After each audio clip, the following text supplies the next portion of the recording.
squarely within their mandate to tell us how did Kenyans end up being killed in this manner. And then it was business as usual. 30 bodies in Yala, 17 bodies in Garissa. There was a container here at the Nairobi area where people were being slaughtered in a police station. How did we end up there? You know, what kind of rogue, you know, institution? And that is why I fired that Kinoti man, you know, because I mean it's not right. The challenge of cost of living is not too scientific. The challenge of cost of living is increasing agricultural productivity, period.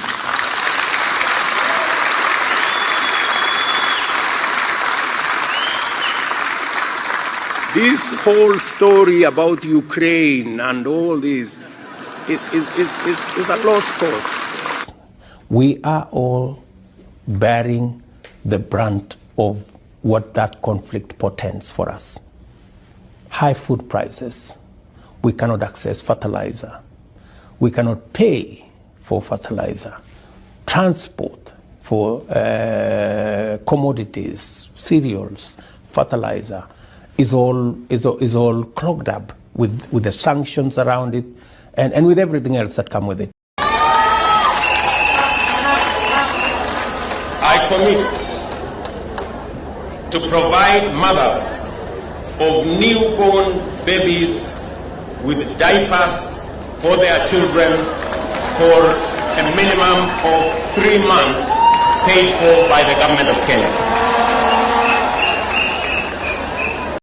Na nazungumza kwa niaba ya viongozi wenzangu hapa. Tumesema watu wengi kama wewe, wamama mboga wengi kama wewe na wafanyabiashara wengine wengi wanaofanya biashara ndogo ndogo Kenya wanaitwa micro and small enterprise, wale wa chini ambao kwa sasa wanakopa pesa kwa riba ya juu sana.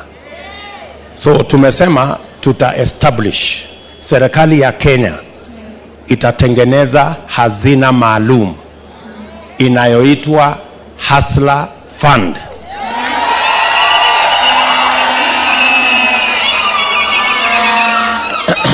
Na hiyo Hustler Fund tutaweka pesa ya serikali shilingi bilioni 50.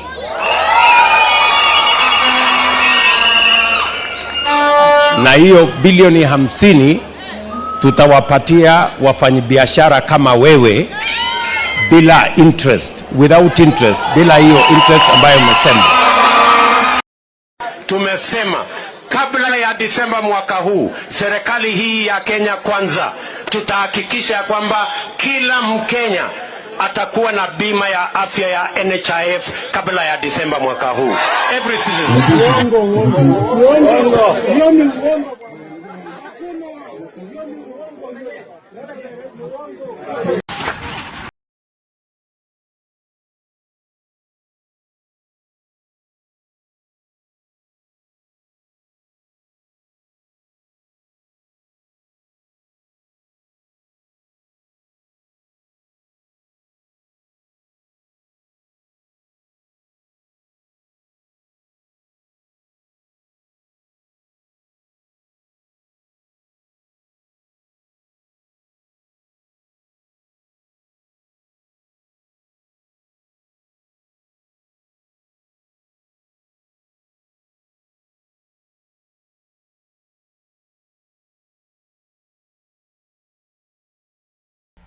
You say remove unbudgeted projects. How much are we talking about? When you say slow down on borrowing, from what amount to what amount are you talking about? When you look at our fiscal deficit, all right, there are too many projects that are not that are not budgeted for. For example, the Uhuru Gardens Museum. You don't see it anywhere in government budgets, but it's been built. So these are the kind of projects. Do you know how much? That for example, I think we've spent close to 15 billion in that project. In the last financial year, Honorable Deputy President, Yes. do you know how much of unbudgeted projects we spent? Actually, unbudgeted projects are in the region of 100 billion. Unbudgeted projects. And that is what is spiraling our borrowing. And I'm saying that our first, and that's why if you go today to the website of the Ministry of Finance, you will hardly find any paperwork there.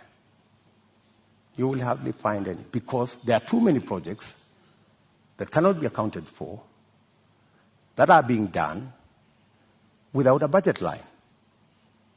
If you look at the expenditure on contingency fund, which is supposed to spend only up to 5% of the budget, sometimes it goes to 50% of the budget.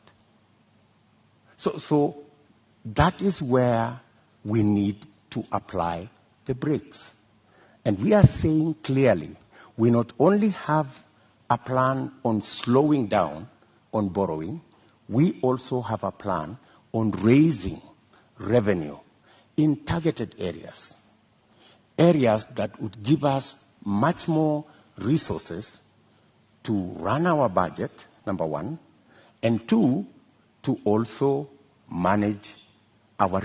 Every public official must know that the Jubilee administration is a democratically elected government on the basis of the rule of law.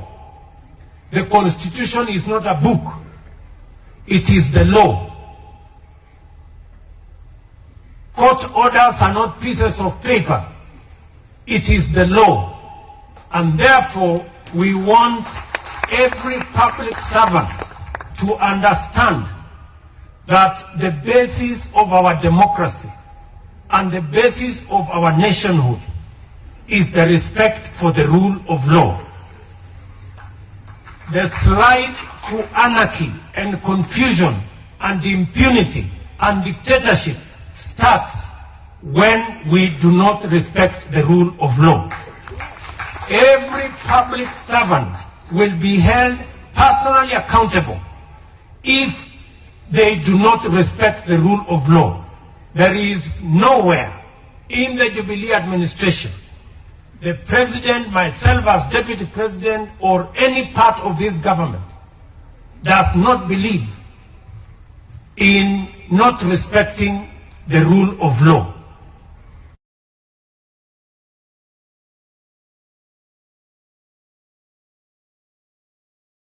Ukuja tu hapa tumenyane na wewe, huwezi kusinda mimi kupiga. Huwezi kusinda mimi Samuel Ruto. Tafadhali huwezi kushikukua tu wewe na mimi hapa. Makofi tunaweza kupigana na wewe. Utajua mwanamke pia kuna nguvu. Tutaweza kulimana na wewe. Juu tutasema tunaongea. Tunaweza kulimana na wewe. Makofi. Makofi na mateke. Tu tumeongea hapa hii kazi bidii unasema hii kazi bidii. Ni ya nani? Hii kazi bidii unasema unaongea unapepa kama bunge pesa wapitishe. Utajua Yesu ni Bwana. Nikwambie utajua yoro ni samaki na samaki ni yoro. Wacha nikuambie. Wakati uliiba kura tamuta alikupea kura. Hata una kiongozi. Hata kwa roho yako una kiongozi ya kuongoza watu. Ndio maana una roho. Watu una hata ukima ya kukaa na binadamu wewe. Wewe ni dikteta wewe. Ulikuja kuharibu Kenya huku kuja kutengeneza. Hebu niangaliza moyo ulikuja kuharibu Kenya. Badala kama ulikuja kutengeneza ungekuwa unatengeneza. Hata ungesema, watu wamenipea kura. Wakati niliiba kura, waje nitengenezee hawa nifanye vile wanataka. Na wewe ulikuja kuharibu Kenya na kuambia pole. Wajinga wanaita saa hii tumerefuka saa hii. Utajua hii Kenya si yako. Si yake. Hii Kenya si yako. Hii Kenya ni ya Mungu. Hii Kenya si yako. Nakwambia wewe ni mwizi, hii Kenya si yako. Unakwambia kesho tunatoka uchi. Kesho utajua sisi ni wana Kenya. Hii Kenya si yako.